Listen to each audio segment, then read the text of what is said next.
सामने छोटा बच्चा खड़ा है, नहीं वो छोटा। चलो चलो जल्दी चलो, जो सत्संग का समय हो गया। सब लोग सामने आके बैठा करो ताकि एक एक वचन आपकी समझ में आ जाए और आप सब पर दया की दृष्टि पड़े, मन ठीक होगा। तुम चाहते हो कि पूजा पाठ से ठीक होगा, तो आपने बहुत पूजा पाठ की लेकिन मन नहीं ठीक हुआ। तमाम तीर्थ व्रत किए, हवन जब तब अब गंगा स्नान किया, लेकिन मन का मैल नहीं बना। ये गंदा की गंदा ही बना है,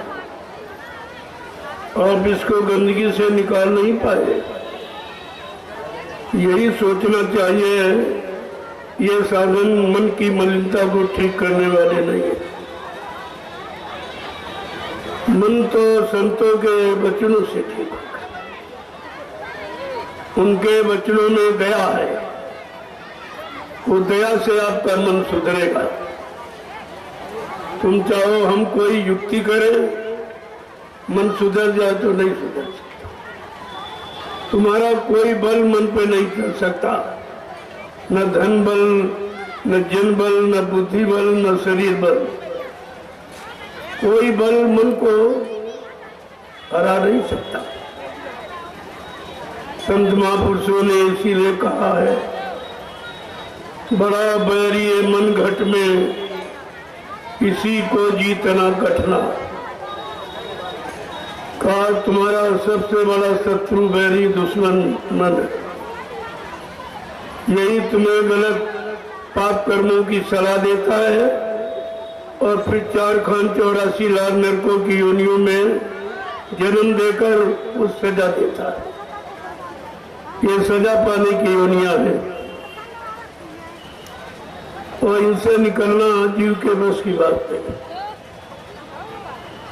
जहाँ पर दया भई सतगुरु की, वही हुए निहाल और बाकी फंसे काल के जाल। जिन पर सतगुरु की महान दया कृपा मेहरबानी हो गई, वो जीव काल माया के देश से बच सकता। अन्यथा बड़े बड़े ऋषि मुनि नहीं बच पाए, योगी योगेश्वर नहीं बच पाए, ब्रह्मचारी नहीं बच पाए, अवतारी शक्तियां नहीं बच पाई और ज्ञानी विज्ञानी नहीं बच पाए। तो कलयुग के तुम कंधे कमजोर जीव कैसे बचोगे? तुमको अपने बचने का रास्ता ढूंढना चाहिए और अपने कर्मों गुनाहों के अनुसार कि हमारे जो पाप हुए हैं, गुनाह हुए हैं, उनकी माफी कैसे होगी, ये गंदगी कैसे उतरेगी, इसका आपको विचार करना चाहिए था। वो तो आपने कुछ किया नहीं क्योंकि आप जानते नहीं। और जानकार आया, उसने जानकारी दी कि हम तुम्हारे पाप कर्मों को जन्म जन्मांतर के ये सब तुम्हारे नष्ट कर दो। केवल तुम मेरी बात मानो, मेरे वचनों को समझ लो, मेरे आदेश हुक्म का पालन कर लो, तो ये तुम्हारा काम सब हो जाएगा। लेकिन आपने इस बात को भी नहीं माना, तुमने गुरु का कोई वचन नहीं माना। और उन्होंने कलयुग के जीवों के अनुसार कि जैसी इसमें शक्ति सामर्थ्य है, जितना त्याग संयम वैराग्य है, जैसा इसका खान पान है, इसकी संग सोबत है, इसके कर्म है, उसके अनुसार साधन रखा। लेकिन आपने वो भी नहीं माना। गोस्वामी जी महाराज को लिख के बताना पड़ा कि कलयुग में जब तब हवन पूजा पाठ कुछ इसके करने का कोई लाभ नहीं होना आपको मिला है। उन्होंने साफ साफ शब्दों में लिखा है कि कलयुग का जीव कहीं भूल भ्रम में पड़ जाए। क्या लिखा है? यही कलिका लेन साधन दूजा मन काम बच ने गुरु पद कहा इस कलयुग में साधन नहीं। और क्या स्पष्ट करके क्या कहा कि कलयुग गए यज्ञ नहीं दाना और एक आधार नाम गुण गाना। बिल्कुल साफ कहते कलयुग योग जब तब हमन पूजा पाठ कलयुग में नहीं, और आप करके करते हार गए और कुछ नहीं मिला आपको। इस पूजा ने जो जड़ पूजा आपने की, ये जड़ पूजा का कोई लाभ आपको आज तक नहीं मिला, क्योंकि जड़ माने मुर्दा। मुर्दा कभी काम नहीं करता, काम तो जिंदा करता है। जड़ चेतन का मतलब यही है। और गोस्वामी महाराज ने स्पष्ट कहा कि जड़ चेतन ग्रंथि परी गई और यद्यपि मृखा छूटत कठिनाई। काल माया ने मिलकर जड़ चेतन की गांठ लगा दी और ये गांठ कोई खोल नहीं सकता। यद्यप झूठ है, लेकिन कलयुग के जीव के बस की बात नहीं है कि जड़ चेतन की गांठ को खोल के और आत्मा निकल जाए अपने घर पहुंच जाए। तो बन गई और गांठ लगा दी और माया का मोया। जैसे आप रस्सी की गांठ लगा दो, पानी में भिगो दो, बहुत सख्त हो जाए, फिर आपसे खुल नहीं सकती। ऐसे उसने जड़ चेतन की गांठ लगा कर और विषय भोगों का ये मोया लगा दिया। अब कलयुग के जीव के बस की बात नहीं है कि उसका वो ये जड़ चेतन की गांठ खोले। कहा सतगुरु दया तो नहीं आती। सतगुरु की दया के बिना काल माया से कोई बच नहीं सकता और जड़ चेतन की गांठ कोई खोल नहीं सकता। ये सब लिखा पढ़ी तुम्हारे घर में है, लेकिन आपने उसको भी नहीं पढ़ा। अगर वो पढ़ लेते तो अब तक तुम्हारा काम बहुत कुछ हो चुका हो, लेकिन न उसको जाना न इनको माना। उसको जाना नहीं जो लिखा, और जो करने आए उनको आपने माना नहीं, तो फिर काम कैसे हो? ये विचार करना चाहिए तुम्हारा काम कैसे हो। दो तरीके हैं काम के, या तो व्यक्ति स्वयं सक्षम हो तो कर ले, अगर नहीं कर सकता जो कर रहा उसको सहयोग दे दे। तीसरा तो कोई साधन है नहीं, और न तुम कर सकते हो और न तुमने सहयोग किया। बाबा जी ने क्या कहा था कि बच्चा तुम मुझे सहयोग दो, मैं तुम्हें व्यवस्था दूंगा। और आपको चाहिए क्या? शरीर की व्यवस्था, परिवार की व्यवस्था, समाज की व्यवस्था, देश की व्यवस्था। आपको तो व्यवस्था चाहिए, और जिसने व्यवस्था का वादा किया उसको आपने पहचाना नहीं, आपने कोई सहयोग नहीं किया। तुम्हारी परेशानी का कारण यही। अगर ये जान लेते, समझ लेते, अपना लेते तो प्रेमी आज परेशानी तुम्हारे पास नहीं आती। महापुरुष परमाणु यानी समस्याओं का समाधान कर, उनका काम ही है कि समस्याओं की समाधान करना, चाहे व्यक्ति की हो, समाज की हो, परिवार की, धर्म की, न्याय की, नीति की, कोई हो, सारी समस्याओं का समाधान करते हैं संत। इसलिए उनका नाम है संत, जो सारी समस्याओं का अंत कर दे, सारे दुखों का अंत कर दे, तकलीफ बीमारियों का अंत कर दे, महामारियों का अंत कर दे, दुर्घटनाओं का अंत कर दे, अकाल मौत का अंत कर दे। प्रेमी उसको कहते संत। संत कोई दाढ़ी बाल का नाम नहीं है, कोई लाल पीले कपड़े पहनने का नाम, कोई जात बिरादरी का नाम नहीं है। लेकिन आपने तो यह समझा नहीं था। तुम्हारी समझ और सूझ, तुम्हारा ज्ञान केवल बहिर्मुखी है। बाहर में देखते हो दाढ़ी बाल है कि नहीं है, कपड़ा लाल पीला पहने कि नहीं पहना, छापा तिलक देने वाला माना जाना बनावट है। बनावट, सजावट, दिखावट आपका इससे काम नहीं होगा। आपको तो करने कराने वाला चाहिए,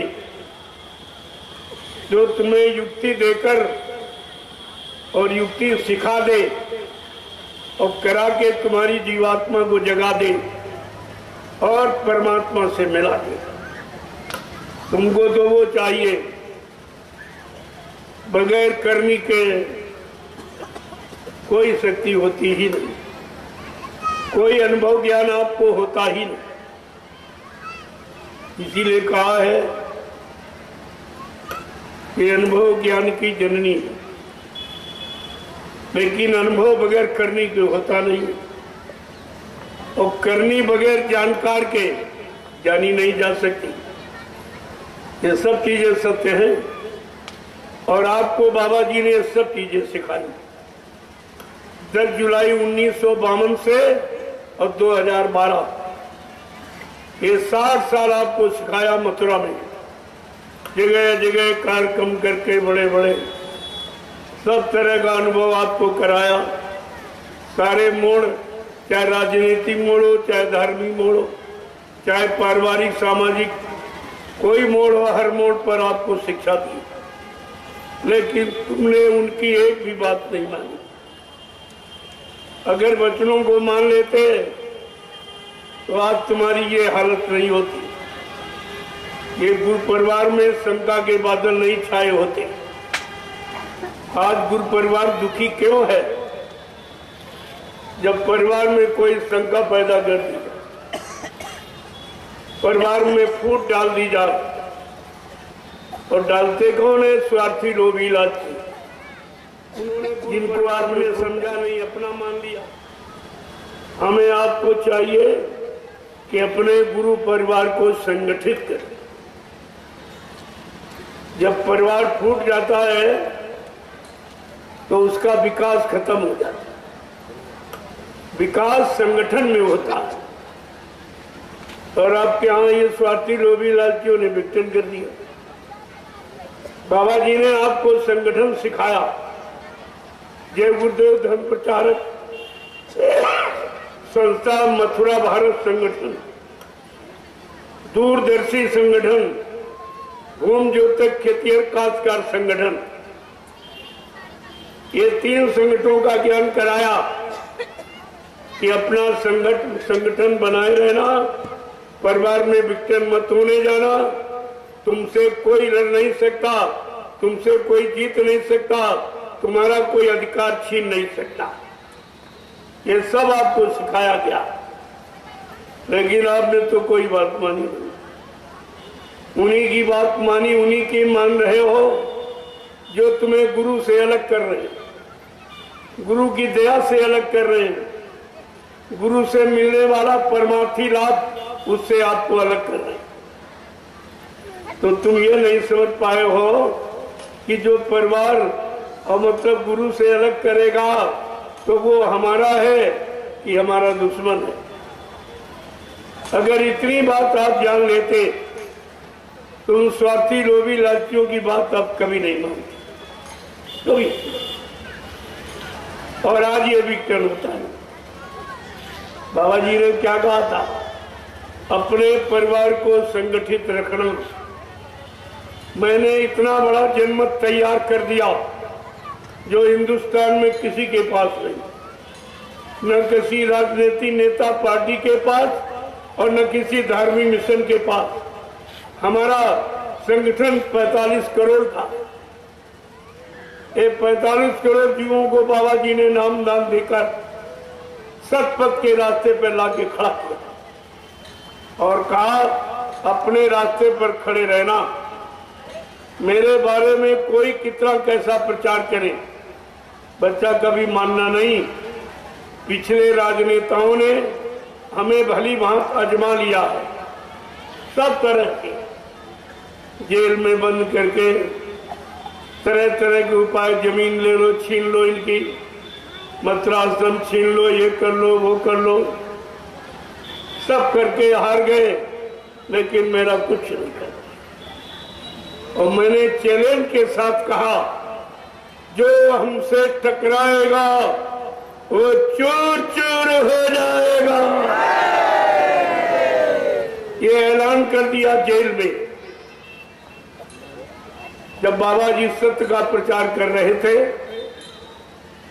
और भविष्यवाणियां कर रहे थे, उस समय देश में कांग्रेस का शासन था, मुसम्मात भारत की प्रधानमंत्री थी। बाबा जी ने मुसम्मात प्रधानमंत्री को बुला के कहा, बच्ची ये धार्मिक भूमि है, भगवान राम की धर्म भूमि, भगवान कृष्ण की कर्म भूमि और संतों फकीरों की योग भूमि है। इस पर कोई अत्याचार, अनाचार, पापाचार मत करना। नहीं, आगे आने वाला इतिहास तुम्हें कभी माफ नहीं करेगा। कहा ये गर्भपात नसबंदी ये घृणित योजना है, ये भ्रूण हत्या सबसे बड़ा पाप है, इसको तुम बंद कर दो, नहीं आगे आने वाला समय तुम्हें माफ नहीं करेगा। और कहा ये भारत देश आजाद हो गया। आजादी की खुशहाली के लिए जो भारतीय संविधान सप्त ऋषियों के द्वारा लिखा गया,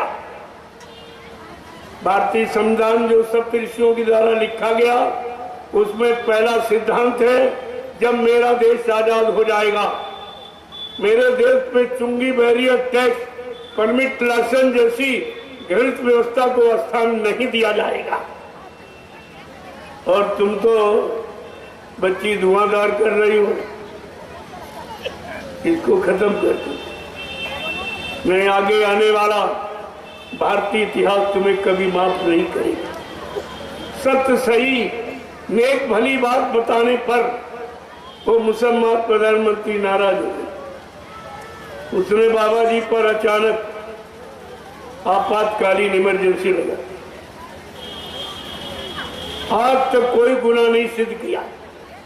कारण क्या था, क्यों लगाई गई, लेकिन मैं आपको बता रहा हूं, केवल ये जो भविष्यवाणी कर दी इसके,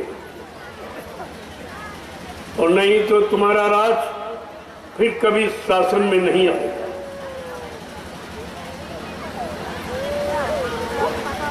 और इस पर नाराज होकर उसने बाबा जी को जेल में बंद कर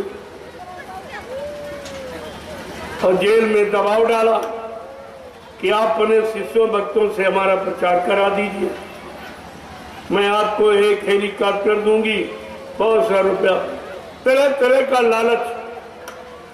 लेकिन महात्मा लालच के भूखे, अरे वो कुछ लेने आते कि देने आते। बाबा जी ने कहा, होश में है तो किससे बात कर रही है? अगर तुझको अपनी अमीरी पर गर्व है तो मुझको अपनी फकीरी पर नाज है। मेरा जेल में आने का मुहूर्त है। देखो महात्मा मुहूर्त बता रहे जिससे लोग घबराते। का जेल में तो आने का मेरा मुहूर्त है, उसकी जरूरत है, यहीं से काम होगा। काम की शुरुआत यहीं से होगा। कलयुग का इतिहास की शुरुआत यहीं से। तो उसने बाबा जी को बेड़ी हथकड़ी पहना दी, जो चोर डकैत कतली को पहनाई जाए। 4 किलो की बेड़ियां डाली, यानी महापुरुष को बेगुनाह निर्दोष, इसका कितना बुरा परिणाम होगा ये नहीं कोई समझ पाया। आखिरकार बाबा जी ने इशारा कर ही दिया, अरे हमसे जो टकराएगा वो चूर चूर हो जाएगा। इस पर उसने समझा नहीं, चेती जागी नहीं, बल्कि और नाराज हो गई और बाबा जी को एक कटघरे में बंद किया 6 महीने के लिए। कहा ना इनको भोजन पानी मिलेगा ना हवा प्रकाश, इतने में बाबा मर जाएंगे। ये मार डालने का प्रयास। और वो कटघरा उत्तर प्रदेश की जिला जेल में, आपकी बरेली में भी सुना, ये इसी बरेली में और कभी इस जेल की इस जिले की जेल में, कभी उस जिले की जेल में हेलीकॉप्टर के द्वारा रातों रात ये व्यवस्था की। जब 6 महीने पूरे हो गए तब समझा अब तो बाबा जी मर गए होंगे, तो वो कटघरा दिल्ली की तिहाड़ जेल में खोला गया। प्रेमियों, एक भव्य प्रकाश निकला। बाबा जी साधनालीन, कपड़े एकदम प्रेस किए। ये चमत्कार देखकर जेल के कर्मचारी अधिकारी घबरा गए। उन्होंने मुसलमान प्रधानमंत्री के पास खबर भेजी कि बाबा जी मरे नहीं, बल्कि ऐसा सच चमत्कार हुआ। ये सुनकर वो मुसलमान प्रधानमंत्री इतनी घबरा गई कि दौड़ के अपने गुरु देवरा बाबा के पास कि नहीं महाराज, ये जय गुरुदेव नाम के महात्मा कौन क्या है?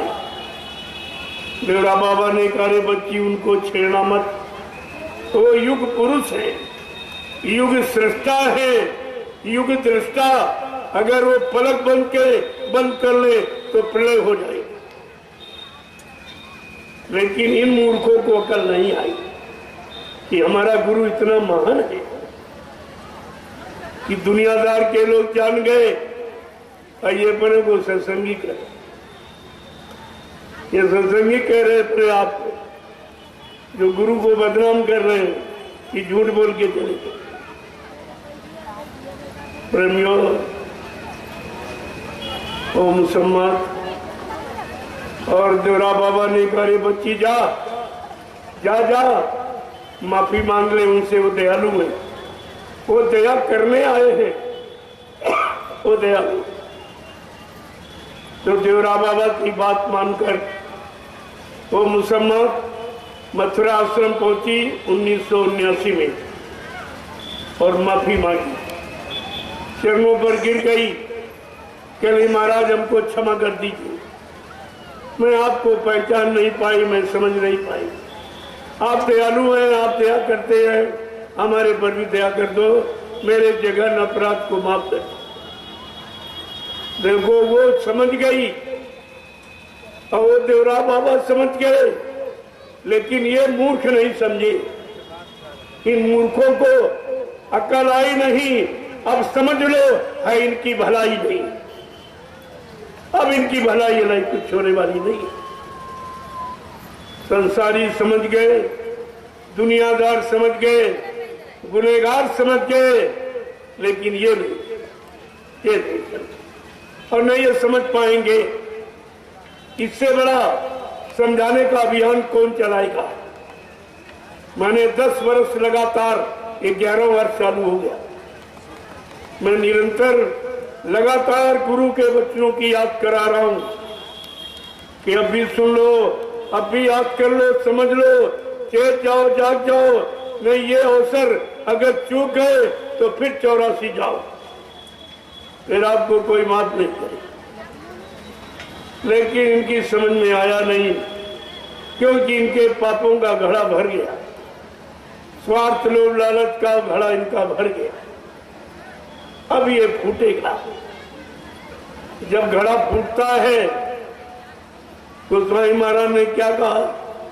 जब जैसी हो तप्यता, तब तैसी मति हो, और काल रेख की लेख को मेट सके नहीं कोई।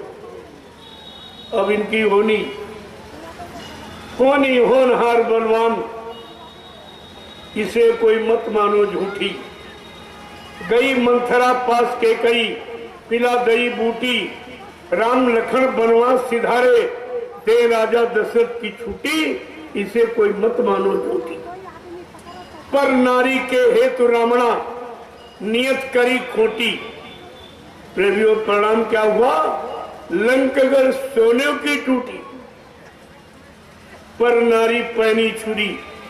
मती लगाओ अंग, पर नारी के कारण रावण के कट गए 10 अंग। ये सबसे बुरा, सबसे जघन्य अपराध है परदारा और परधन। इन दोनों से इंसान को बचना चाहिए। ये दोनों जहर हैं जो नर्क की कहानी। ये नर्क में ले जाने वाले काम, इनसे बचना चाहिए। आज कलयुग में इसी की बाहुल्यता है, ये सबसे ज्यादा बढ़ रहा है, ये पाप सबसे ज्यादा बढ़ रहा है। जब पाप बढ़ता है तो विनाश होता है, जब विनाश होता है बचे खुचे लोग अच्छी समाज का निर्माण में चले जाते हैं। जहाँ अच्छे समाज का निर्माण होता है वह चले। इस तरह ये भारत देश अखंड राज था और आगे होगा, इसे कोई रोक नहीं सकता। विश्व गुरु हो भारत देश, ये बाबा जी का ऐलान है। और कहा एक दिन मैं ऐसी व्यवस्था बना दूंगा जिसे सारा विश्व स्वीकार करेगा और सबका एक ही झंडा होगा। आज तो अपनी पूरी पार्टियों के झंडे अलग अलग, जब ये पहले से आपको परिचय दे रहे कि हम अलग अलग हैं, जो अलग रहता वो विकास थोड़ी कर सकता। जो संगठन में रहेगा, संगठन बना के रहेगा, विकास वो करेगा। इन्होंने तो पहले परिचय दे दिया। अरे जब तुम सब राजनीतिक लोग हो तो एक ही झंडा रखते, ये अलग अलग का मतलब क्या कि जब तुम ही अलग हो तो जनता को एक में कैसे मिला सकते। लेकिन जनता भी अनमोल है, अनबोला पशु है, पशु। ये अपना हित नहीं समझ पा रही। जब ये खुद ही अलग अलग है तो तुम्हें संगठित कैसे रखेंगे, तुम्हारे परिवार का संगठन कैसे रखेंगे, समाज का संगठन, देश का संगठन, धर्म का संगठन, ये कैसे रखेंगे। ये तो खुलेआम परिचय दे रहे, लेकिन तुम्हारी बुद्धि मारी गई। विनाश काले विपरीत बुद्धि। जब जिनका विनाश होने को होता है उनकी बुद्धि विपरीत दिशा में काम करती, जैसे तुम्हारी करनी। कितना संत महापुरुष समझाए, लेकिन जिनका विनाश होना है उनकी समझ में नहीं आया। क्या रावण को कम समझाया गया? किसने नहीं समझाया, परिवार से लेकर के सब। लेकिन वो किसी की बात नहीं माना, क्योंकि उसके पापों का घड़ा भर गया था, उसकी बुद्धि विपरीत दिशा में गई और विनाश हो गया। ऐसे आपका परिणाम है, परिणाम कोई अच्छा नहीं होगा। अब ये भारत देश का परिणाम कोई अच्छा नहीं। अगर आप संत महापुरुषों की बात न मानी तो परिणाम बहुत बुरा होगा, जिसको तुम बर्दाश्त नहीं करते। तुम्हारे बस की बात नहीं कि बर्दाश्त करो, क्योंकि कुदरत का करिश्मा जब होता है तो बड़ा ही दयनीय होता है। तो किसी को नहीं छोड़ती, मतलब यानी न्याय के तख्त पर वो किसी को छोड़ती ही नहीं। चाहे राजा हो, चाहे रैयत, चाहे अधिकारी कर्मचारी, चाहे धनी मानी गरीब, कोई हिंदू मुसलमान, सबके लिए उसका निर्णय बराबर है। और आज संत महात्मा फकीर कुदरत के जानकार होते, इसलिए कुदरत से जो होने वाला जो मतलब बुरा परिणाम है उसको आपको पहले बता दें कि अभी तुम जाग जाओ, चेत जाओ, समय आते हैं। और नहीं तो परिणाम बुरा होगा। और हर इतिहास को जागरूक करें। आपके सामने हर युग का इतिहास लिखा रखा हुआ। हमारी दृष्टि से तो कलयुग का जीव सबसे अच्छा होना चाहिए। क्यों? इसके सामने तीन तीन युगों का इतिहास, सतयुग का, त्रेता का, द्वापर। अच्छी उम्र वाले, अच्छे मन की ताकत वाले, अच्छे इंद्रियों में संयम त्याग बैराग वाले, अच्छा खान पान करने वाले, अच्छे कर्म करने वाले। तो कलयुग का जीव तो सबसे अच्छा होना चाहिए। और ये सबसे खराब हो गया।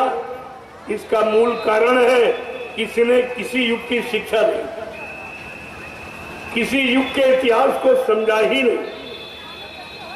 इतिहास वर्तमान के सुधार के लिए होता है। अगर इतिहास पढ़ लो, वर्तमान को सुधार लो, तो तुम्हारा भविष्य अच्छा हो जाए। भविष्य को अच्छे होने का केवल यही आधार है, दूसरा नहीं। और वो आपकी समझ में आया नहीं।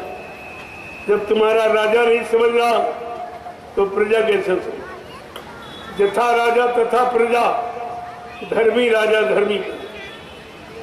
अगर राजा धार्मिक है तो धर्म का प्रचार कर रहे। आज धर्म की बातें तो हो रही, धर्म की चर्चा हो रही, लेकिन धर्म कहीं लागू नहीं।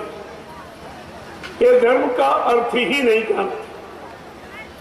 अगर अर्थ जानते और उसका परिणाम समझते तो शायद ऐसा काम नहीं करते। क्योंकि धर्म धारण का विषय, धर्म प्रवचन व्याख्यान का विषय नहीं, उदाहरण का विषय। इसलिए धर्म को व्यवस्था के नाम से जाना गया। धर्म माने व्यवस्था। जब व्यवस्था खराब होती है, यानी बुरे कर्मों से व्यवस्था खराब होती है और अच्छे कर्मों से व्यवस्था पनपती है, चाहे व्यक्ति की हो, चाहे परिवार की, समाज की, चाहे देश दुनिया की। और आज प्रेमियों, व्यवस्था ही खराब। हमारे धर्मशास्त्र बराबर आपको ज्ञान दे रहे, इशारा कर रहे, चेतावनी कि जब जब हो यह धर्म की हानि और बाढ़ है आंसू रे अधम अभिमानी, कि तब तब प्रभु इधर मनुज शरीरा और हर ही कृपा निधि सज्जन पीरा। का जब जब धर्म की हानि हो, कर्म की हानि तो कहीं नहीं लिखी गई। धर्म की हानि, धर्म माने व्यवस्था बिगड़ने की। व्यवस्था बिगड़ेगी तभी तो आप परेशान होंगे। रहने की, खाने की, पहनने की, न्याय की, सुरक्षा की, रोजी की, रोटी की, ये व्यवस्था जब बिगड़ेगी तभी आप परेशान हो जाएंगे। परेशानी का कारण व्यवस्था का बिगाड़ है। आज व्यवस्था ही आपकी बिगाड़ी गई क्योंकि आपको परेशान किया, लेकिन आप समझ नहीं पाए कि व्यवस्था किसके द्वारा बिगड़ी या बिगाड़ी गई। तो पिछले युग का इतिहास पढ़िए, सतयुग, सत्य का युग, तब भी राजा के द्वारा व्यवस्था बिगड़ी। राजा हिरण्यकश्यप के द्वारा।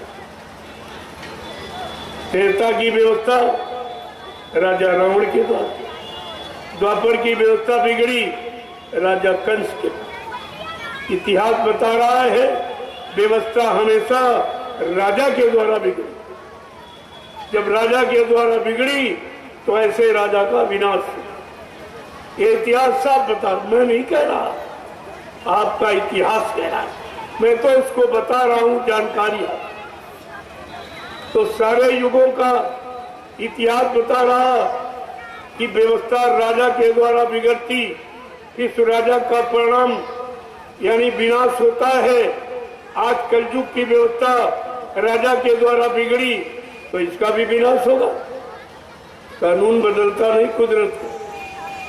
कुदरत का कानून एक समान रहता, कभी बदलता। लेकिन हम ये तो इस दान बिगाड़ को समझ ही नहीं पा रहे, स्वतः बिगाड़ कर रहे फिर भी समझ नहीं पा रहे। क्यों? अहंकार, गरुड़, गुमान, घमंड। प्रेमियों, ये समझ नहीं। जब आया अहंकार, किया कराया सब बेकार, एकदम सबका नाश कर देता। और इसी अहंकार ने इनको बिगाड़। अब इनका परिणाम अच्छा नहीं होगा। तो अभी तो इनसे भी मैं प्रार्थना करता हूँ, अन्य युगों का इतिहास पढ़ लीजिए, अपने द्वारा कोई बिगाड़ जनता में मत होने दीजिए, नहीं तो स्थिति आपकी खराब हो। बाद में आप मत कहना कि महात्माओं ने बताया, क्योंकि मैं भी भारत देश का नागरिक हूँ और मैं प्योर भारतीय हूँ। मुझमें जरा सी भी अंग्रेजियत नहीं है। मैं आपके अंदर भी अंग्रेजियत रहने देना नहीं चाहता। मैं पूर्ण आजादी लाना चाहता हूं और पूर्ण दास्ता गुलामी से आपको मुक्त कराना चाहता हूं। मेरा ये सिद्धांत है, मेरी यही भूमिका है। अब इस भूमिका में जो आना चाहता हो उसका स्वागत आ सकता, लेकिन लोभी लालचियों के लिए बहुत कठिन, वो नहीं और उनकी हम जरूरत भी नहीं थी। हमको अगर एक हनुमान और एक विभीषण मिल जाए तो लंका की तरह सारा काम हो जाए। ये हिंदुस्तान का सारा काम हो जाएगा, केवल एक हनुमान एक विभीषण मिल जाए। आज प्रेमियों उसी की तलाश है, मैं उन्हीं की तलाश कर रहा हूं। और ये सत्संग वचन उन्हीं की खोज कर दो, उन्हीं को बुला रहे, उनको चेतावनी दी जाए। इसीलिए बाबा जी ने ऐलान किया है कि भारत के वीरों जग जाओ, भारत के जवानों कि जग जाओ, गुरुदेव जगाने आए हैं। मानव की भूली मानवता का गुरुजी पाठ पढ़ाने आए हैं। भारत के जवानों कि जग जाओ, गुरुदेव जगाने आए हैं। मानव की भूली मानवता का गुरुजी पाठ पढ़ाने आए हैं।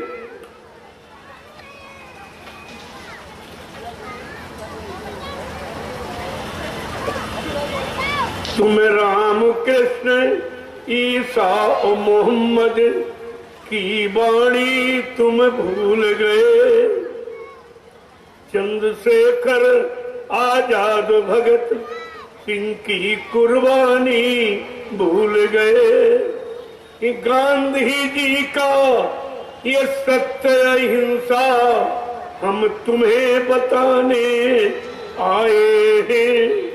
भारत के वीरों जग जाओ, गुरुदेव जगाने आए हैं। मानव की भूली मानवता का गुरुजी पाठ पढ़ाने आए हैं।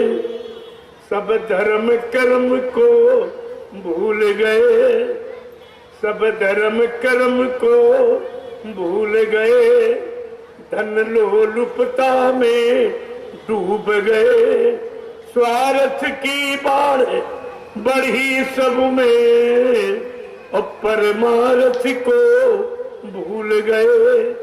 सच्ची सुख शांति मिले कैसे, सच्ची सुख शांति मिले कैसे।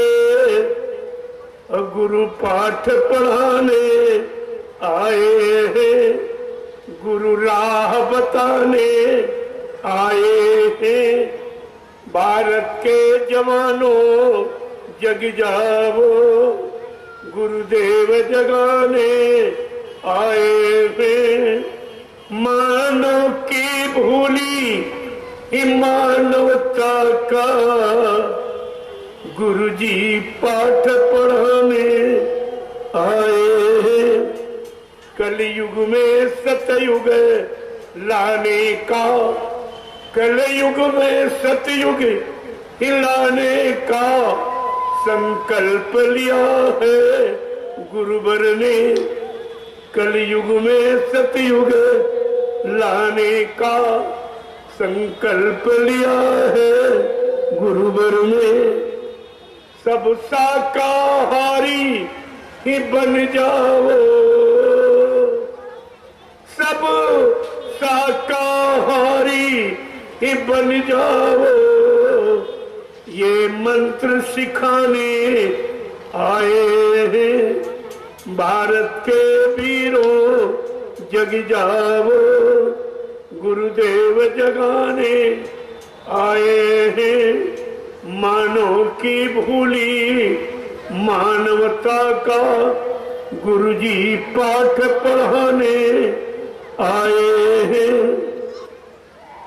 व्यवस्था कैसी होगी, सतयुग की व्यवस्था कैसी होगी, जो सतयुग लाने का संकल्प लिया गया और ये कलयुग भगाने का, ये अत्याचार, अनाचार, पापाचार, भ्रष्टाचार, मंसार, इसको जड़मूल से उखाड़ फेंकने का संकल्प लिया है महाशक्ति ने। और कहा क्या, कितने सात शब्दों में कहते, लेकिन बात समझ में आए तो ये गाना नहीं है, ये देश के लिए रोना है, देश की अखंडता के लिए रोना। प्रेमियों, इसे इस रूप में समझे आप। क्या कह रहे हैं कि विद्यालय और न्यायालय में शिक्षा होगी ऋषि मुनियों की। न्यायालय और विद्यालयों में शिक्षा होगी ऋषि मुनियों की। सेवार्थ और परमार्थ बने, तो सेवार्थ और परमार्थ बने। शिक्षा है संत, दीक्षा हो संत फकीरों की। सेवार्थ और परमार्थ बने, दीक्षा हो संत फकीरों की। भारत के वीरों जग जाओ, गुरुदेव जगाने आए हैं। हिंदू मुस्लिम सिख ईसाई आपस में सब भाई भाई। लेकिन यहाँ कहा जा रहा है, करके कौन दिखाएगा? संत महात्मा फकीर। ये करनी सिखाने, करनी कराने और करनी का लाभ देने आते हैं कि हिंदू मुस्लिम सिख ईसाई आपस में सब भाई भाई। सब में एक रूह की खुदा की है, सब में एक रूह की खुदा की है। मतभेद मिटाने आए हैं, भारत के वीरों जग जाओ, गुरुदेव जगाने आए हैं। मानव की भूली मानवता का गुरुजी पाठ पढ़ाने आए हैं। जय गुरुदेव, जय गुरुदेव, जय गुरुदेव, जय गुरुदेव। नाम किसका? जय गुरुदेव। नाम किसका? प्रभु का। जय गुरुदेव। नाम किसका? प्रभु का। प्रभु का प्यारा नाम। जय गुरुदेव। दीपावली के पावन पर्व पर देश के कोने कोने से पधारे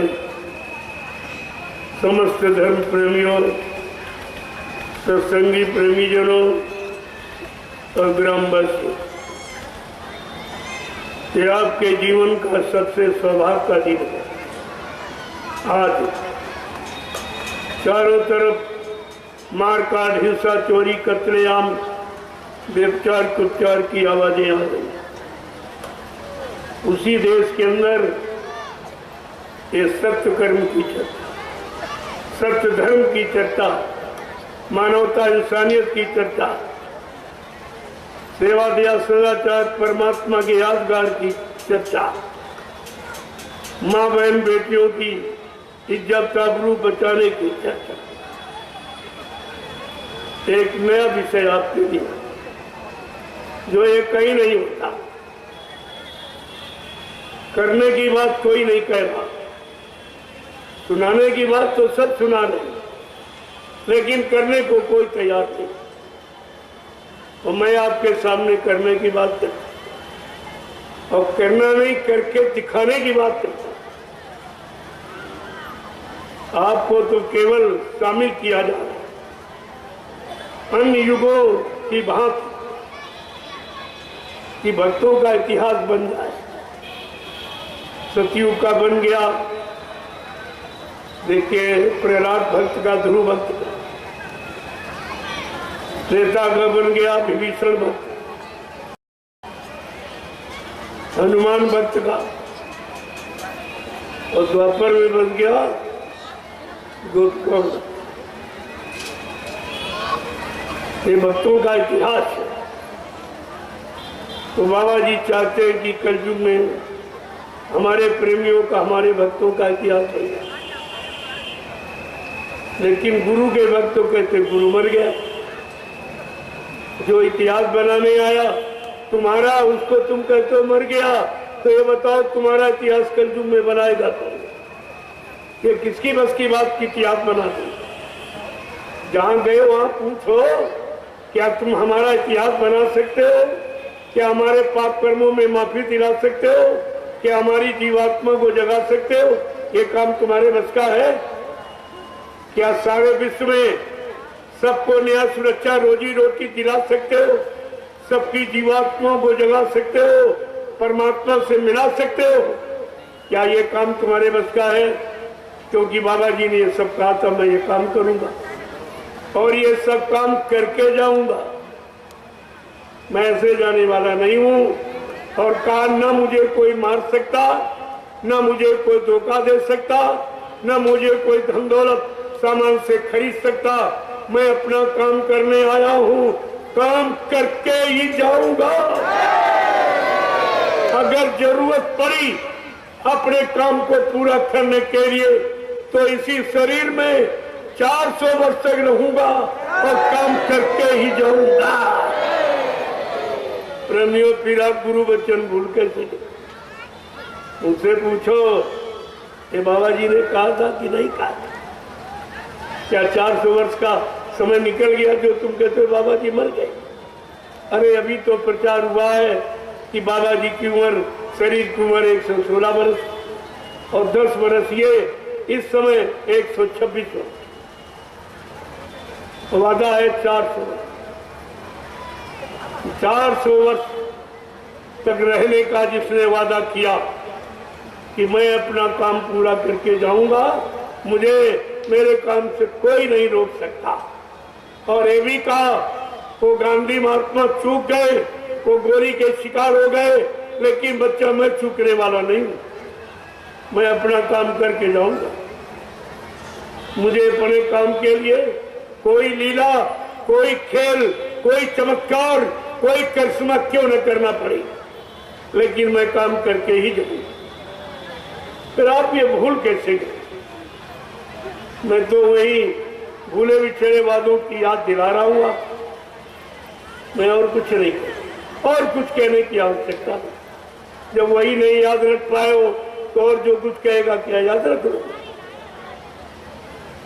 क्योंकि तुम्हारी याददाश्त कमजोर है, इसीलिए दीवारों पर लिखवाया गया कि लिख दो कलयुग में कलयुग जाएगा, कलयुग में सतयुग आएगा।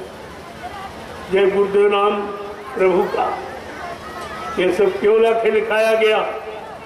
तुम्हारी याददाश्त कमजोर है। जब निकलोगे दीवारों पर देखोगे तो फट से याद आ जाएगा गुरु के वचनों।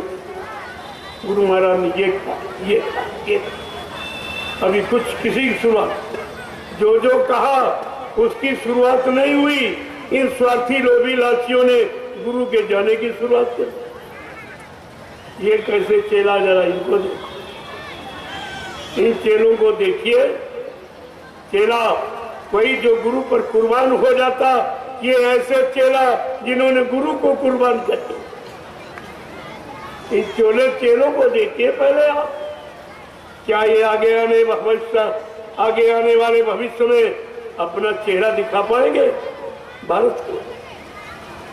जरा इनसे पूछो कि आगे आने वाले भविष्य में क्या तुम लोग अपने आप को बाबा जय गुरुदेव जी महाराज का शिष्य कहला सकोगे? तुमने शिष्य बनने का अधिकार भी खो दिया।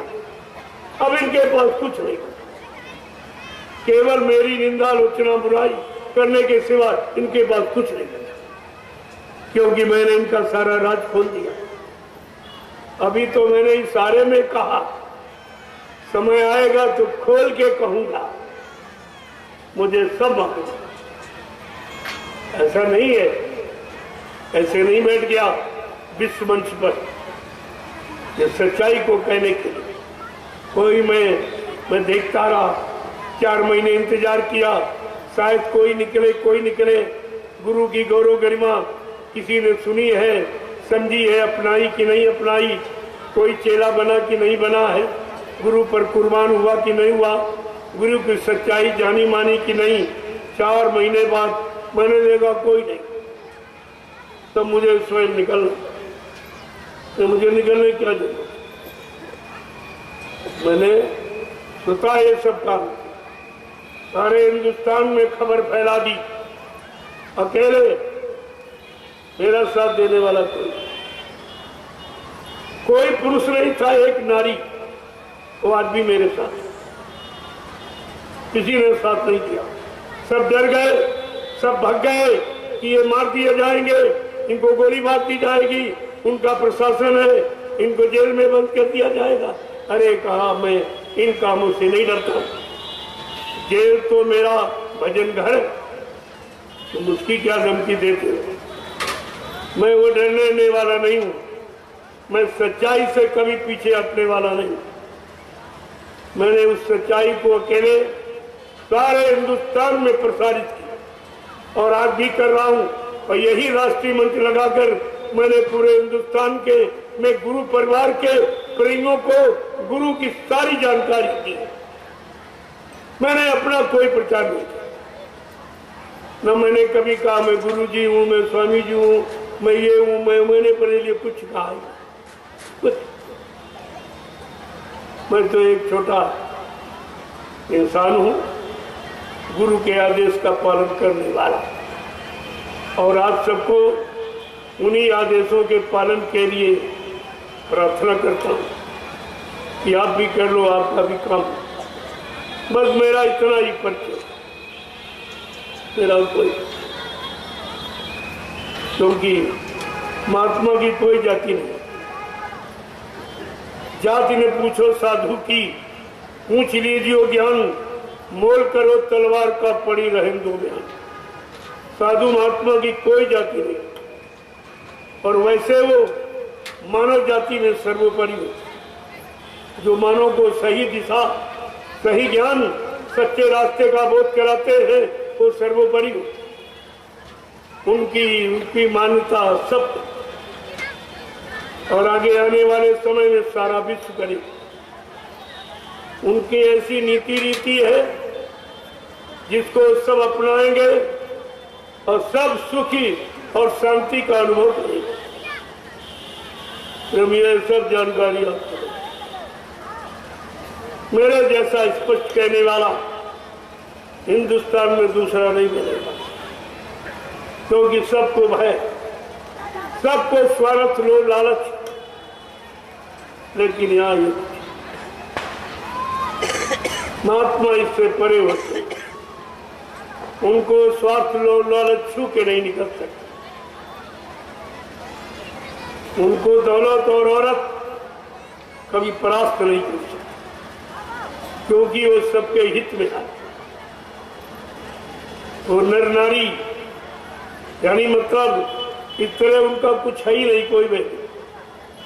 उनके भेद को कोई नहीं जान सकता वो क्या है, नर है कि नारी है, कहते उनका रूप अनोखा है। समय समय पर किस रूप को धारण करके कौन सा काम करने लगे या करके दिखा दे, ये तो उनकी दया की बात है, लेकिन आप उनको समझ नहीं सकते। कभी कहते साधु महात्मा की कोई जाति, वो जात पाति से धर्म धर्म से बहुत परे, वो संपूर्ण मानव जाति है। इसलिए उनको सर्वदेशी, सर्वहितैषी और दूरदर्शी और त्रिकालदर्शी माना जाता है। उनकी ये पहचान है, उनकी जात पात लिंग का कोई पहचान, वो लिंग भेद से भी अलग है। धीरे धीरे जब उनके संपर्क में आओगे, एहसास कराएंगे, सब आपको मालूम। इसलिए तुम अपना अपना काम बनाओ। महात्मा की और वेश्या की कोई जात नहीं पूछता, उनकी कोई जात कोई उम्र नहीं पूछता। वेश्या की कोई उम्र पूछता है? कहा महात्मा और वेश्या की कोई उम्र नहीं। इन बातों को समझने का प्रयास करो। तुमको अपने काम की चिंता करो कि तुम्हारा काम होगा, उनकी चिंता मत करो। जो तुम समझ रहे हो उससे बहुत परे है, बहुत दूर खड़े, जिसका तुम अंदाज भी नहीं लगा सकते। हाँ, शंका करके अपने आप को हटा सकते। शंका करके हट जाओगे, कुछ प्राप्त नहीं कर। इसलिए अपना काम बनाओ, चलते रहो। अपना अपना काम बनाओ, चलो पड़ेगा। हमेशा इस बात का ध्यान रखिए। आज देश की स्थिति परिस्थिति देखकर कितना रोना आता है कि भारत देश में धर्म के लिए भगवान राम को रावण से लड़ाई लड़नी पड़ी, भगवान को लड़ाई लड़नी पड़ी, भगवान को मारकाट करना पड़ा। ये धर्म हंसी मजाक से नहीं आता, कुर्बानी किया। और धर्म के लिए भगवान कृष्ण को महाभारत करना पड़ा। ये दो प्रमाण तो आपके सामने इतिहास कि कितना खून खराबा, कितने जाने गई, कितनी माताएं निपूती हुई, कितने बहनों का सुहाग लुट गया। तब ये धर्म और आजादी आपको। लेकिन धर्म की आजादी का हमसे पूछो। आज धर्म की चर्चा करने के लिए धार्मिक देश में और धार्मिक सत्ता में हमें परमिशन लेनी पड़ती। मैंने कर्मचारी अधिकारियों से कहा, भाई अरे भाई ये शराब पीने वाला परमिशन लेता है, चोरी करने वाला परमिशन आपसे लेता है, व्यभिचार करने वाला, घूस लेने देने वाला क्या परमिशन लेता है? धार्मिक देश में धार्मिक सत्ता के अंतर्गत धर्म की चर्चा करने के लिए हमें परमिशन लेनी पड़ती और कभी कभी ये देते भी नहीं। ये मैंने पूरा रिकॉर्ड बनाया, फाइल बना, 10 वर्षों की फाइल बना के रखी है। इससे बचेगा कोई नहीं। तो सारे प्रमाण प्रस्तुत कर दूंगा कि आप धार्मिक हो या आप भारतीय हो, भारतीयता की तुम्हारे अंदर कोई बू है, कोई गौरव गरिमा है, धर्म की कोई गौरव गरिमा, कोई मतलब सम्मान तुम्हारे अंदर है, ये मैं प्रमाण दे दूंगा। चिंता मत करिए, वो समय आ रहा है। मैंने सब प्रमाण बना के, जहां जहां तुमने ये किया। और चलो संसार के लोग करें तो बेचारे अनजाने हैं, वो गुरु को जानते नहीं है, गुरु महिमा से बहुत दूर है। और ये तो ये गुरुदेव कहते हैं वो विरोध करते। ये जय गुरुदेव कहने वाले ही ये सत्संग बंद कराते, रिश्वत देते, यानी प्रेमियों से सेवा लेकर वो सेवा घूस रिश्वत में देते कि सत्संग बंद। अरे प्रेमियों से सेवा सत्संग कराने के लिए ली जाती कि सत्संग बंद कराने के लिए ली जाती? तो तुम्हें भी नहीं समझ पाए ये सत्संगी है कि संसारियों से गए गुजरे, जिनके अंदर सत्संग की कोई महिमा नहीं, गुरु की कोई महिमा नहीं, सत्संगी गुरु भाई की कोई महिमा कोई अर्थ जानते ही नहीं। उनके पीछे तुम चल रहे हो, तुम्हारा क्या होगा? तुम्हें कहाँ ले जाएंगे? ये तो सीधे नरक में जा रहे हैं और तुम भी इन्हीं पीछे क्या नरक में ही जाना चाहते हो?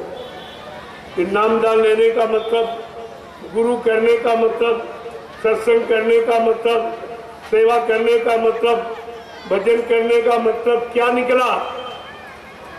क्या ये सब नरक में जाने के लिए किया जाता? इतनी भी समझ तुम्हारे अंदर नहीं रही कि ये करनी नरकों से अलग होने की। ये करनी करने वाला जो ये करनी करेगा वो कभी नरक में नहीं जाता, काल उसका कुछ नहीं कर सकता।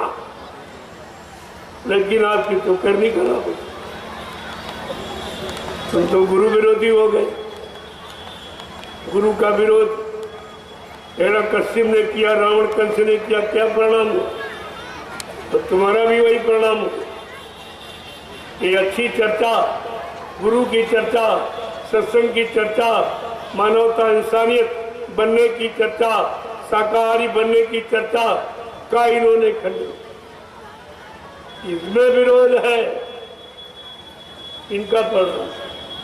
मैंने पूछा भी, आज तक ऐसा कभी नहीं हुआ धरती कि राम के भक्त आपस में कभी नहीं लड़ते, कृष्ण के भक्त आपस में कभी नहीं लड़ते, हनुमान के शंकर जी के भक्त कभी नहीं लड़ते।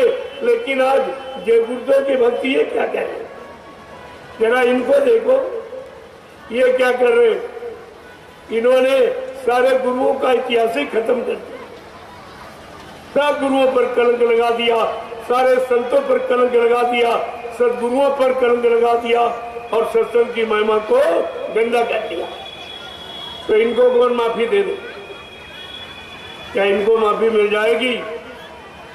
आप देखते हैं, मैंने भी एक काफिला निकाला था, 39 दिन 11 जिलों का था, यही पश्चिमी जिले आप, और हर जिले में विरोध। संसारी तो सुनने आता, शराबी कबाबी सुनने आते, लेकिन ये सत्संगी जा करके रुपया देते अधिकारी को कि इनका परमिशन रद्द। पहले देखो, तो 39 यही करते रहे, लेकिन कुछ नहीं। मैंने 39 दिन में सब जगह सत्संग किया, सबको जानकारी दी, मीडिया पत्रकार आया उसको भी मैंने जानकारी दी, लेकिन मैंने कहा भाई तुम गुलाम हो, गुलाम का कोई अपना अधिकार नहीं हो, तुम मेरे संदेश को नहीं छाप सकते, तुम गुलाम के गुलाम हो, इसलिए तुम्हारा कोई अधिकार नहीं। नौकर को तो तनख्वाह मिलती, लेकिन चाकर को नहीं, चाकर केवल रोटी खा के काम करता है। तुम मेरी इस सत्य चर्चा को नहीं छाप सकते। कल नहीं, हमने कहा तुम्हारे कागज में जगह और कलम में स्याही हो और तुम्हारे में हिम्मत हो तो ये सत्य का पैगाम छाप दीजिए और सारी जनता में पहुंचा दीजिए। तो मीडिया बोला कहता क्या लोग शाकाहारी हो जाएंगे? हमने हो नहीं जाएंगे, हो गए। मैंने लाखों को शाकाहारी बना दिया और तुम्हारी सरकार ने एक को भी नहीं बनाया कि उनके यहां शाकाहारी बनने का संदेश ही नहीं है। कोई मंदिर मस्जिद से कभी आवाज आपने शाकाहारी बनने की सुनी नहीं होगी, वहां भी उच्चारण नहीं किया, वो केवल मैंने ही उच्चारण किया। और आज पूरे देश में मैंने शाकाहारी की लहर यानी चला दी और लाखों लोगों को शाकाहारी बना दिया और लाखों परिवार परेशानी दुख तकलीफों से बच गए। ये छोटा काम है और किसी ने सहयोग नहीं किया। कोई शासन प्रशासन किसी ने कोई सहयोग, कोई मंदिर कोई पंडा पुजारी उसने भी अपने मंदिर मस्जिद से ये आवाज नहीं निकाली कि आप लोग शाकाहारी हो जाओ और मांस और शराब और गंदा खान पान बंद करो। ये उनके मुख से भी आवाज नहीं निकली। तो इनको भी आगे आने वाले भविष्य में क्या धार्मिक माना जाए? तो मैंने सारे देश में प्रचार कर दिया है और आज भी कर रहा हूं और एक नया पाठ में जोड़ता चला जा रहा हूं। और ऐसा पाठ है जो इन्होंने कभी पढ़ा ही नहीं, वो किसी ने नहीं पढ़ा हिंदुस्तान में। वो है भारतीयता। हम भारतीय हैं ये कैसे सिद्ध करें? हर विभाग की वेशभूषा अलग होती और वेशभूषा ही उस विभाग की पहचान है। वेशभूषा ही हर देश की पहचान है। अगर हम भारत देश के निवासी हैं, हम अगर भारतीय हैं, तो हमारी वेशभूषा भारतीय होनी चाहिए, जो ऋषि मुनि महात्माओं की देन। क्या है? कुर्ता धोती, कमीज पैजामा, टोपी और पगड़ी और लंगोटी, ये मेरी पहचान है। हम भारतीयों की ये पहचान है। जब तक आप इस पहचान में नहीं आएंगे, आप भारतीय कहलाने के अधिकारी नहीं।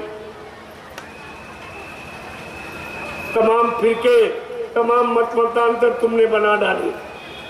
कहीं हिंदू परिषद है, कहीं ये परिषद, कहीं वो परिषद, तो काम कुछ भी। जो हिंदू परिषद बनाते हैं वो भी अपने आप को हिंदू नहीं लिखते। हिंदू लिखने में इनको शर्म आती, सब उपजातियां लिखते हैं। हमारी ये जात, ये जात, ये जात, कोई हिंदू कहते नहीं। मुस्लिम को देखिए आप, उनमें भी जातियां हैं, लेकिन अगर पूछो तो कहेगा मैं मुस्लिम हूं। सच्चाई ये। ईसाई कहेगा मैं ईसाई हूं, सिख कहेगा मैं सिख हूं, उनमें भी जातियां। लेकिन हिंदू कभी हिंदू कही नहीं रहा, इसलिए तुम्हारे अंदर हिंदुत्व है ही नहीं। तुम्हारे मुंह से निकलेगा कैसे हिंदू शब्द कि मैं हिंदू हूं? कोई जात, कोई पात्र नहीं, मैं हिंदू, ये कोई लिखने को तैयार नहीं हिंदुस्तान। तो बताइए, जब हिंदुस्तान हिंदुओं का स्थान है और हिंदू अपने आप को हिंदू कहने को तैयार नहीं, तो कैसे माना जाए कि हिंदुस्तान है? और कोई भारतवासी अपने को नहीं कह सकता, क्योंकि तुम्हारी पहचान नहीं, तुम्हारे में कोई भारतीयता नहीं। भारतीयता का कोई लक्षण नहीं आप में, न भारतीय वेशभूषा है, न भारतीय खान पान। आप तो विदेशी खान पान और विदेशी वेशभूषा आज भी पहनते हो और विदेशी भाषा आज भी बोलते हो, तो तुम गुलाम के गुलाम अब भी हो। कैसे अपने आप को आजाद कहते हो? तुम कहते हो हमने अंग्रेजों को भगाया, अंग्रेजों को भगाया, लेकिन अंग्रेजियत को अब भी आप धारण किए हो। इसलिए हमारा एक ही जयघोष है, एक ही नारा है कि अंग्रेजियत छोड़े और भारतीयता अपनाए। ये हमारा अनोखा नारा और सारे हिंदुस्तान का नारा, सारे हिंदुओं का, सारे भारतीयों का। उसमें हिंदू, मुसलमान, सिख, ईसाई, उपजातियों की बात नहीं है, भारतीय की जाति। हम भारत में हैं, हम भारतीय हैं। हमारी भारतीयता का गौरव गरिमा इसी में है कि हम अपनी पहचान बना के रखें। हमारी भारतीय वेशभूषा कुर्ता धोती, कमीज पैजामा, टोपी और पगड़ी और लंगोटी।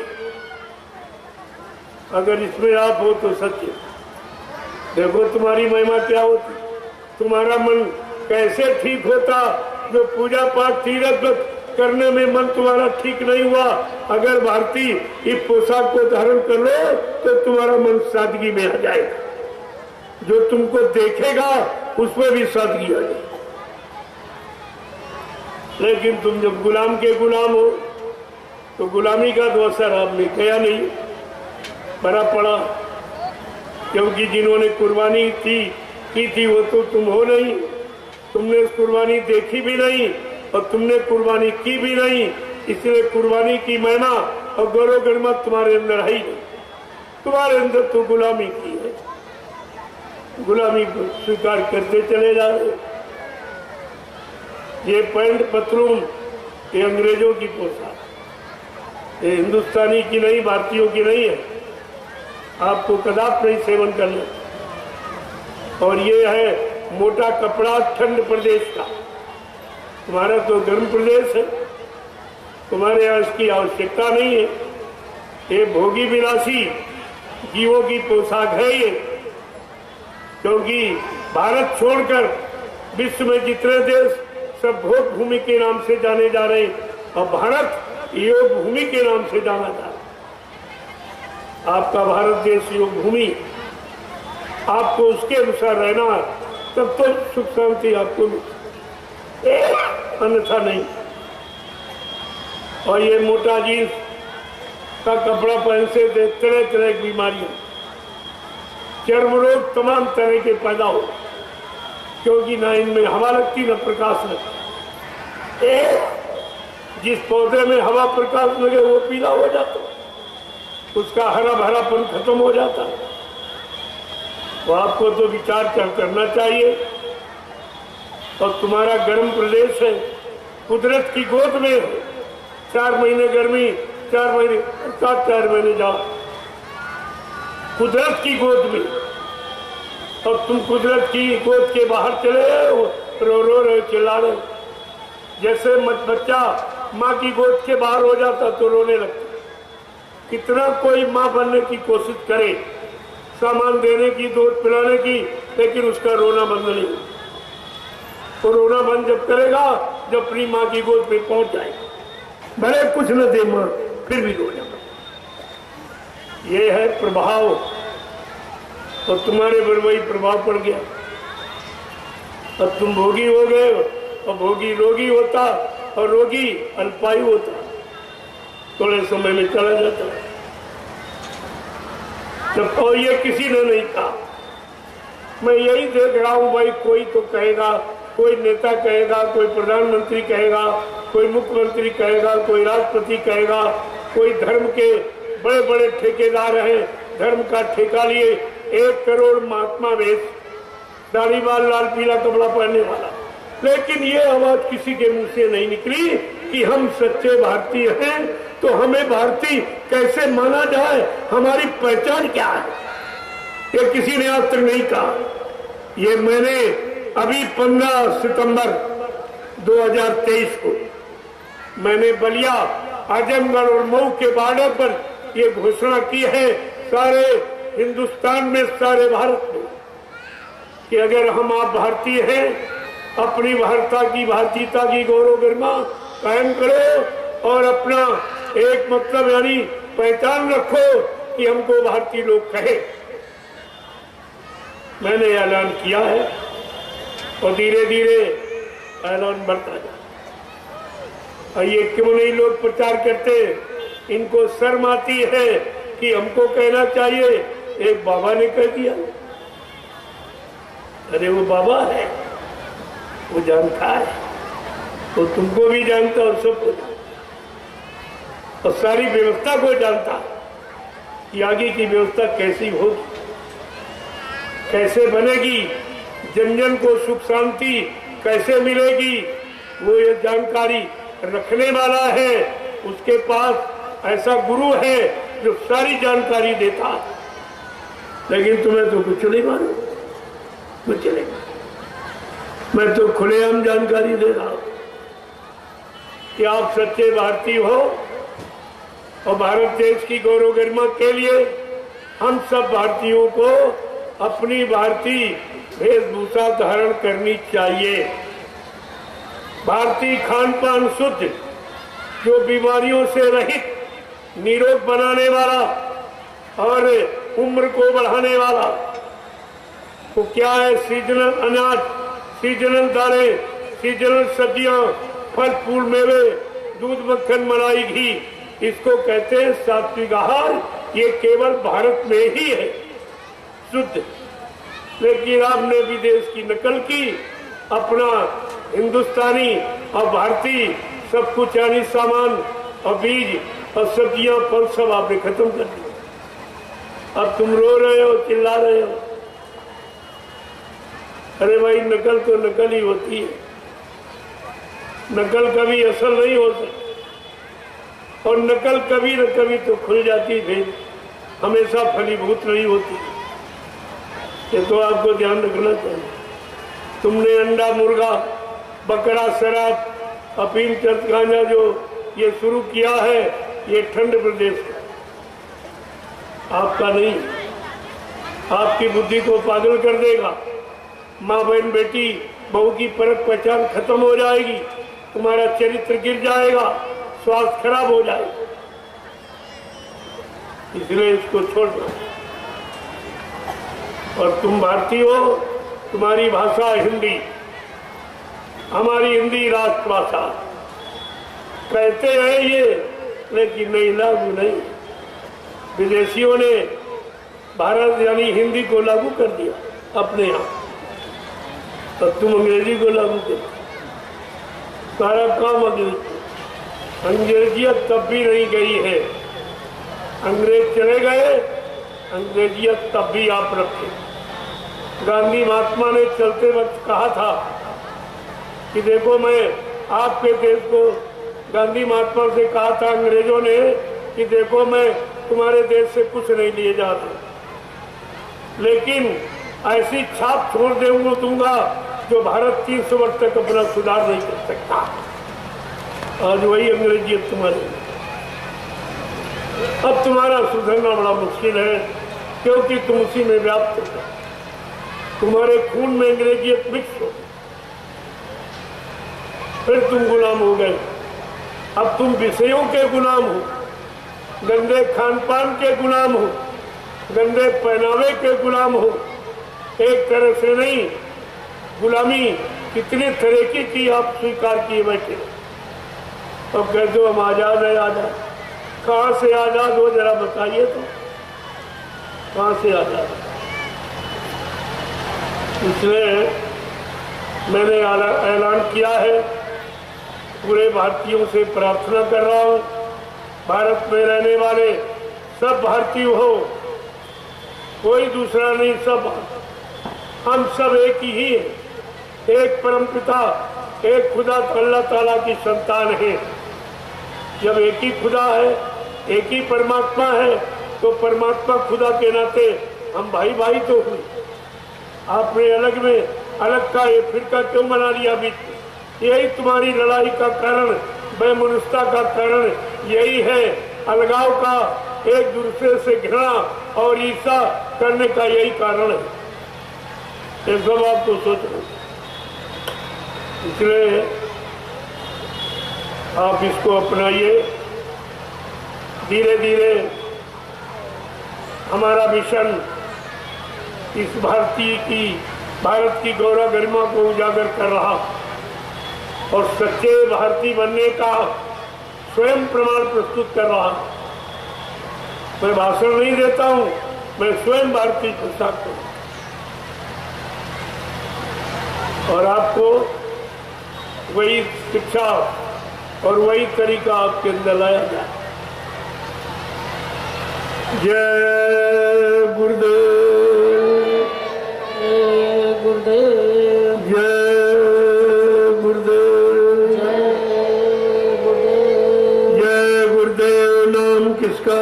प्रभु का, प्रभु का प्यारा नाम। जय गुरुदेव। अब आपसे हमारी यही प्रार्थना है कि आप लोग घर परिवार में, समाज में, देश दुनिया में सच्ची सुख शांति चाहते हो तो प्रेमी और शाकाहारी हो जाओ, शाकाहारी हो जाओ और भगवान का भजन करें। पूजा करके आपने देख लिया कुछ नहीं मिला और सब बिगड़ गया, निरंतर बिगड़ता चला जा रहा, क्योंकि महात्माओं ने तो भजन की बात कही और तुम पूजा में, मनमुक्ता में फंस गए। और 7 शब्दों में कहा। रामचरितमानस के द्वारा 550 वर्ष पहले से आपको जानकारी दी जा रही। अगर मानव जीवन का सच्चा आनंद और सुख चाहते हो तो भगवान का भजन करो। क्या लिखा है कि ऐसे बिन हरि भजन खगेसा और मिट्टी है न जीवन इक्के रह कलेसा। कि अगर मानव जीवन में सच्ची सुख शांति चाहते हो, बीमारी महामारी लड़ाई झगड़ा दैवी प्रकोप दुर्घटनाएं अकाल मौत से अगर बचना चाहते हो तो है भगवान का भजन। ये भजन सर्वोपरि है। इसलिए मैं आपसे यही प्रार्थना करता हूं कि आप भारतीय हो, भारतीयता को अपनाओ और शाकाहारी बन जाओ। और तीसरा भगवान का भजन। ये 3 सूत्री कार्य अगर अपना लो तो सारे दुख तकलीफ मुसीबतों से आप बिल्कुल अलग हो जाओ। आपको कुछ नहीं करना है, केवल अपनाना। अंग्रेजियत छोड़े और भारतीयता अपनाए और शाकाहारी बने और भगवान का भजन। ये 3 सूत्री कार्यक्रम आपके मानव जीवन की महापुरुषों ने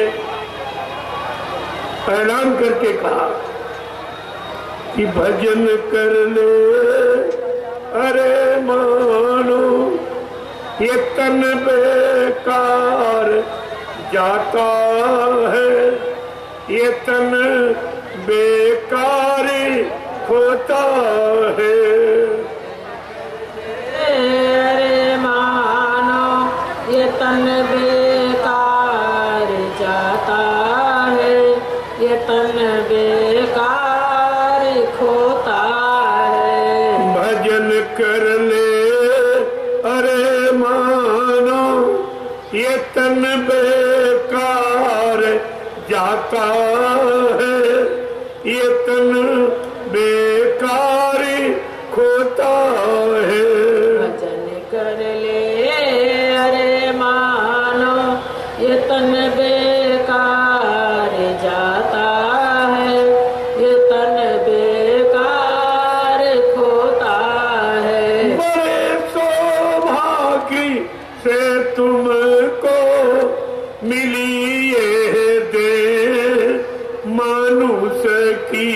बड़े सौभाग्य से तुमको मिली यह देह मानुष की। क्यों गफलत नींद में सोता, क्यों गफलत नींद में सोता, भजन से जी चुराता है, भजन से जी चुराता है। गफलत नींद में सोता, भजन से जी चुराता है, भजन से जी चुराता है। भजन कर ले अरे मानो ये तन बेकार जाता है, ये तन बेकार खोता है। भजन कर ले अरे मानो ये तन बेकार जाता है, ये तन बेकार खोता है। जिन्होंने मारे मन डाला और इंद्री द्वारों को रोका। जिन्होंने मार मन डाला और इंद्री द्वारों को रोका।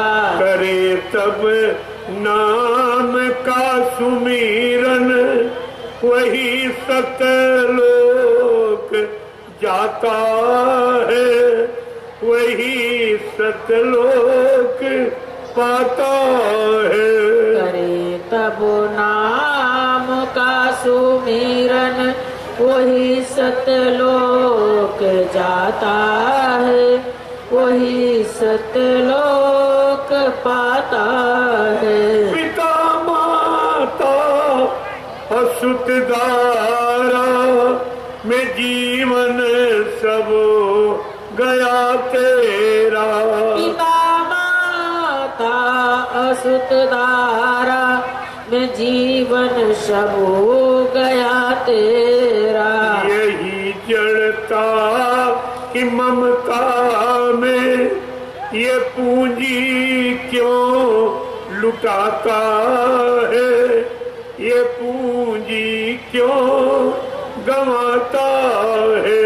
इसी जड़ता की ममता में ये पूंजी क्यों लुटाता है, ये पूंजी क्यों गंवाता है। भजन कर ले अरे मानो ये तन बेकार जाता है, ये तन बेकार खोता है।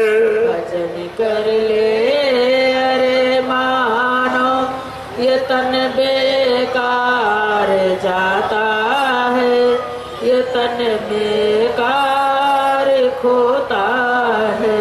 जय गुरुदेव, गुरुदेव जय गुरुदेव, गुरुदेव। जय गुरुदेव। नाम किसका? प्रभु का, प्रभु का प्यारा नाम। जय गुरुदेव। अब आप लोग खड़े हो जाओ, खड़े हो जाओ प्रेमियों।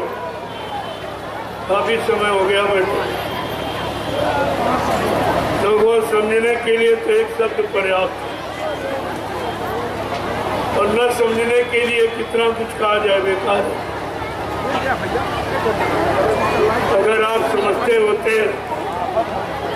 तो मथुरा में समय आपको दिया गया, उसमें तो आपने कुछ नहीं समझा, न गुरु को न गुरु बच्चों को समझा, न उनके वादे संकल्प प्रतिज्ञा को समझा। इसलिए अब उतना ही सुनाया जाएगा जो समझ। जय गुरुदेव, जय गुरुदेव, जय गुरुदेव। नाम किसका? प्रभु का, प्रभु का प्यारा नाम। जोर से बोलो, सब मिल बोलो, बोलना होगा। अभी से बोलो, दुख दर्द हरेंगे, सब कष्ट मिटेंगे, सुख शांति भी देंगे। सबके दाता, सबके मालिक, प्रेम से बोले।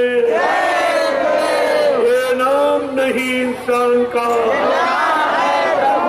ये काम नहीं इंसान का। प्रभु, ये प्रभु, ये इंसान का नहीं है, प्रभु का। ये भारत धार्मिक देश है। यहाँ का परिवर्तन सत्य, ईमानदार, त्यागी, तपस्वी, चरित्रवान, शाकाहारी, सदाचारी ब्रह्मचारियों से,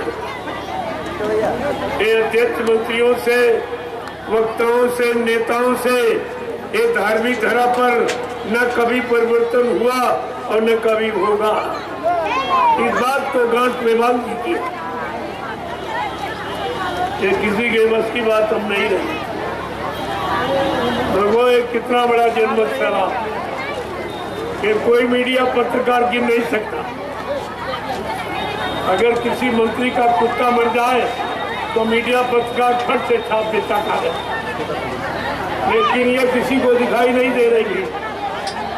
और ये किसी के पास, इतना बड़ा जनमत किसी के पास है।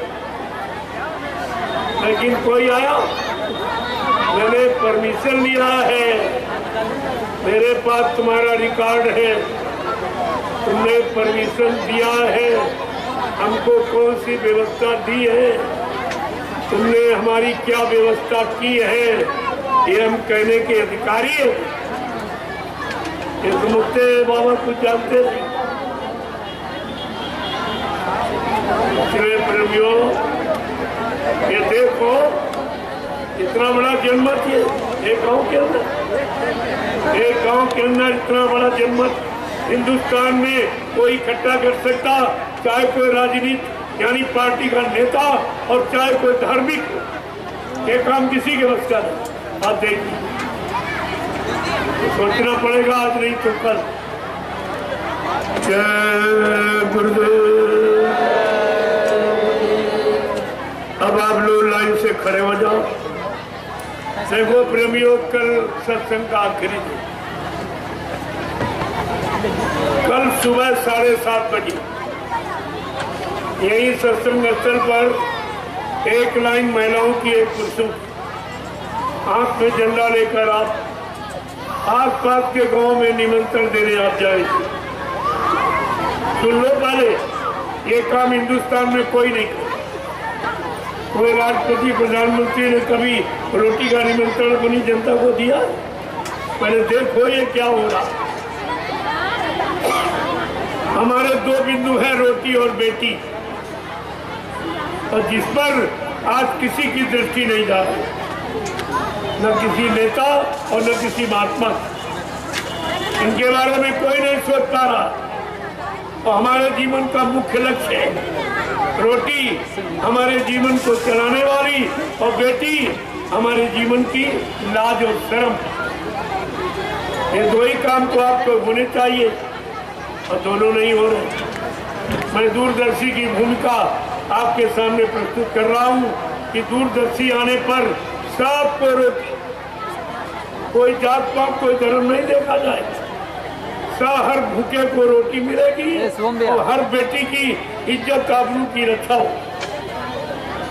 ये दो काम दूरदर्शी पहले करे।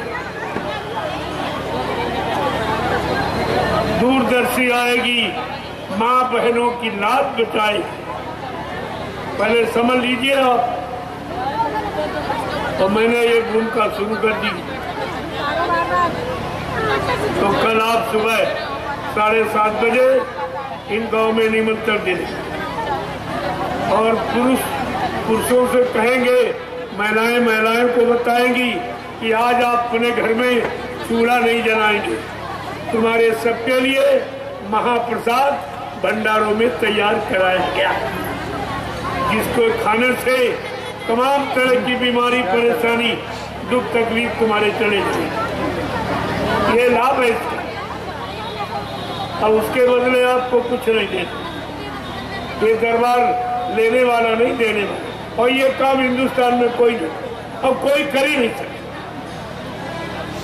और बाद में कहना कि तुम्हारे घर में अगर कुंवारी कन्या जिनकी शादी नहीं हुई, ये मतलब संरक्षक अपने साथ कन्याओं को ले आएंगे और ये कुटी के बाद लाइन लगा के खड़े हो जाए। मैं अपने हाथ से उन कन्याओं को बरकत दूंगा और महाप्रसाद दूंगा, जिससे उनके चरित्र की रक्षा हो, उनका सतीत्व नष्ट। यही देवियां, यही बच्चियां, कन्याएं आगे मां बनेगी, इनसे ध्रुव और प्रहलाद जन्म लेंगे तो धर्म की स्थापना होगी। त्यागी तपस्वी चरित्रवान बेटे जन्म लेंगे तो देश में धर्म यानी अच्छे धर्म की स्थापना, कर्म की स्थापना हो जाएगी। न्याय, सुरक्षा, रोजी रोटी सबको मिलने लगी।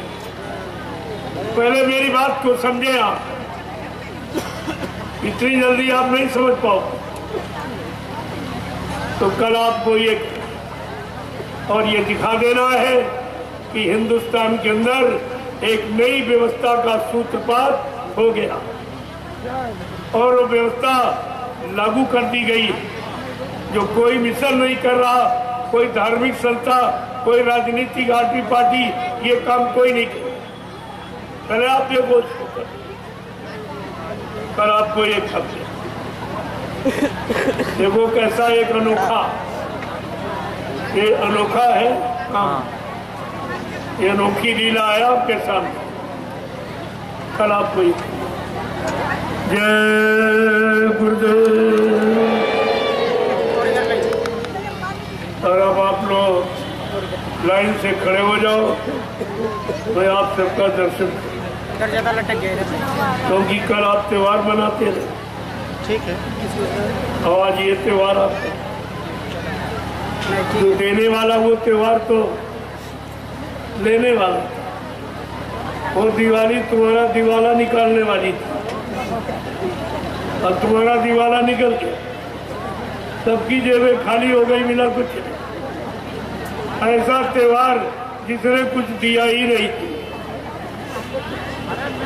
अगर आग लग जाए तो घर जल गया, आतशबाजी चुड़ाई, कोई हाथ जल गया, किसी का पैर जल गया, किसी का चेहरा जल गया, आंखें चली गई, ये मिला। ये दिवाली का दिवाला। तो जब तक संत महापुरुषों के करीब नहीं आओगे, किसी त्योहार की महिमा को आप नहीं समझ पाओ। ये त्योहार ऋषि मुनि महात्माओं के बनाए हुए, इसकी महिमा वही जानते, इसका तौर तरीका मनाने का वही जानते। अब तुमने अपनी मनमुक्ता में आके अपना नुकसान कर लिया, क्योंकि तुम उनके पास जाते नहीं, उनकी बात तुम सुनते नहीं हो। तो कितने करोड़ों का नुकसान और एक नए पैसे का लाभ।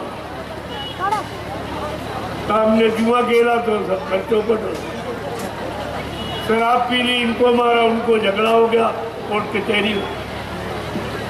त्योहार में आपने ये किया, इसे त्योहार मानोगे? त्योहार का कोई उपहार है मिला आपको? एक तो जानते नहीं हो, सही सच्ची बात बताई जाए तो मानते नहीं, तो तुम्हारा भला कैसे? जय गुरुदेव। अब आप लोग लाइन से खड़े हो जाओ, मैं आपका दर्शन, आप सबको प्रणाम करूं। और ये दीपावली का ये महाप्रसाद, कल आप नहीं आए थे, ये इलायची दाना, राम दाना तो खरीदा गया, प्रसाद बनाया गया। इसमें सद्गुरु दयाल की दुआ और दया इसमें शामिल है। ये तुम्हारा हर तरफ काम करेगी, बीमारी, महामारी, लड़ाई झगड़े सब, लेकिन परहेज का ध्यान रखिए आप कि आपको शाकाहारी रहना। अगर शाकाहारी हो जाओ तो प्रसाद हर दुख तकलीफ में आपके काम आए। जय गुरुदेव नाम ये सब के काम। लेकिन जैसे डॉक्टर बगैर परहेज के दवा की गारंटी नहीं लेता, ऐसे ये गारंटी है तुम्हारे दुख को दूर करने के लिए, लेकिन शाकाहारी आपको बने। इस बात का ध्यान रखिए और ये लाभ सभा, और उसके बदले आपको कुछ देना नहीं। यहाँ कुछ मांगा नहीं जाता, ये भिखारियों का दरबार नहीं है, ये सच्चे सद्गुरु का दरबार है। जय गुरुदेव। जो आप श्रद्धा सेवा भाव में देते हो कि नहीं नहीं भाई हमें कुछ देना करना चाहिए, हम नहीं जा पाते, नहीं साथ चल पाते, तो कुछ गाड़ी कमाई हमारी लग जाए, तो परिवार में बरकत हो जाए, बाल बच्चों। तो हमने कहा हम कब मना कर, जो आप दोगे मैं उसको उधर नैमिषारण्य में लगा दूंगा। और 88,000 ऋषियों की तपोभूमि नैमिषारण्य, और 4 वर्ष के अंदर 3 आश्रमों का निर्माण। मथुरा में 60 वर्ष में 1 आश्रम, वो भी उसकी गौरव गरिमा खत्म कर दी, उसमें बनाया नहीं, बिगाड़ कर दिया। उसकी महिमा और उसका जो लाभ था वो प्रेमियों को मिलना बंद। 60 वर्ष में 1, और 4 बरस में 3 आश्रम। पहले ये दे, और मैंने मांगा नहीं। वहाँ को आपने 4-4, 3-3 अंकों की सेवा दी है, तब वो बना। मैंने तो कोई सेवा नहीं मांगी, और मैं मांगता हूँ न भविष्य में कभी मांगूंगा। ये मेरा काम नहीं। जो आप देते हो कि नहीं नहीं हमारा ले लीजिए और अच्छे काम में लगा दीजिए, तो आपका मैं विचारों में लगा हुआ और सबके सामने प्रमाणित 3 आश्रम और कहीं कुछ नहीं। जहाँ आपने सेवाएं दी और आज भी दे रहे हो 3-3, 4-4, 5-5 अंकों की, वहाँ कुछ नहीं।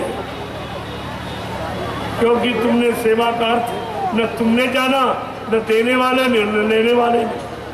ये सेवा का अर्थ तो कोई नहीं जानता कि सेवा का मतलब क्या है, क्योंकि ये सेवा का बड़ा बहार है।